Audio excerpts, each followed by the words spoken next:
Votre journal de la fin de journée, c'est Europe Soir.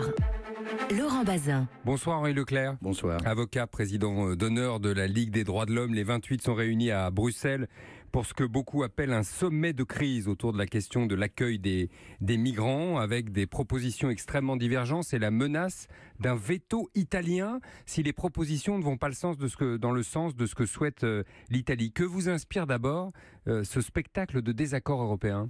Écoutez, c'est triste. C'est-à-dire que le désaccord européen aujourd'hui, surtout autour d'une question qui est aussi essentielle que celle-là, et la menace de veto de l'Italie montre effectivement une conception qui semble être partagée d'ailleurs par d'autres pays.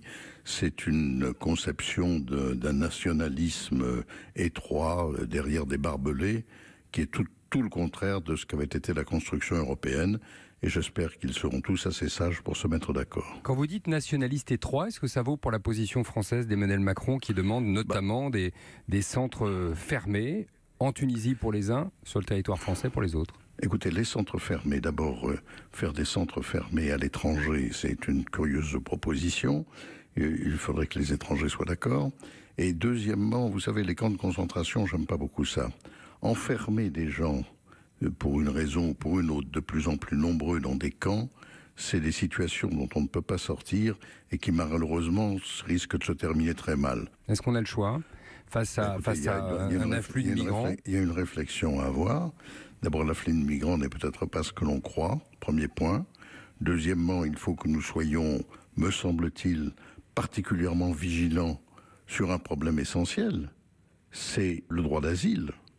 Le droit d'asile, c'est un principe fondamental, qui est un principe fondamental aussi bien de la France que de l'Europe.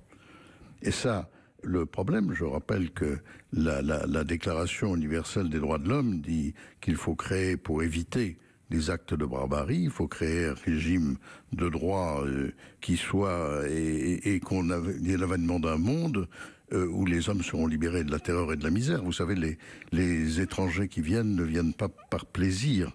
C'est dramatique. Alors, bien entendu, tout cela, c'est un problème d'organisation générale du monde. Je suis tout à fait d'accord qu'il faut y penser. Mais je ne suis pas certain que le système des camps de concentration, qu'ils aient lieu ici ou qu'ils aient lieu en Afrique. Enfin, on ne propose pas la Libye quand même. Quand on voit les récits qui ont été faits dans les journaux aujourd'hui sur ce qui se passe en Libye, c'est atroce. Vous avez conscience que le mot est très fort, le mot que vous employez, quand vous parlez de camps de concentration ? Oui, c'est ça. Nous sommes des barbares, c'est-à-dire que Maître Leclerc, nous nous conduisons comme des barbares ? Non, monsieur, je dis que nous oublions un peu les principes fondamentaux de fraternité. Ce qu'il y a d'important dans le monde, c'est que nous soyons soucieux du problème du genre humain. Il y a des principes fondamentaux. Je sais parfaitement qu'il faut qu'il y ait des réglementations. Je le sais parfaitement. Mais je pense qu'il faut que nous trouvions des solutions humaines. Alors les camps, moi j'en sais rien, j'ai employé ce terme parce que c'est le premier terme qui m'est venu à l'esprit. Mais en même temps, c'est à cela que ça me fait penser. Alors, ces camps, où va-t-on les mettre ? Si on veut, on ne peut pas les mettre en France. La Tunisie, je ne sais pas si la Tunisie accepte, mais je ne l'ai pas entendu dire. Donc, j'ai même, je crois, entendu dire le contraire. Mais peut-être que je me suis trompé. Moi, je veux bien qu'on discute tous, si on se met tous d'accord. Mais il y a une chose qui me paraît essentielle, c'est qu'on ne refoule pas des gens qui demandent l'asile. Ça, c'est notre raison d'être, d'accepter les gens qui demandent l'asile. Qu'il soit économique ou politique, ou un asile de guerre. Oui, mais vous savez, qu'est-ce que c'est l'asile économique ? J'aime pas beaucoup ces termes. Qu'est-ce que c'est l'asile économique ?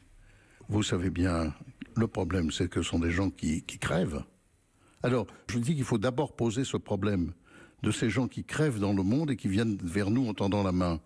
Alors, bien sûr, il faut qu'on prenne des mesures. Mais je pense qu'il faut d'abord poser ce problème, avant de poser le problème de la défense contre les envahisseurs, parce que ce n'est pas des envahisseurs. Avant de poser le problème de la défense contre les envahisseurs, il faut poser le problème de leur misère.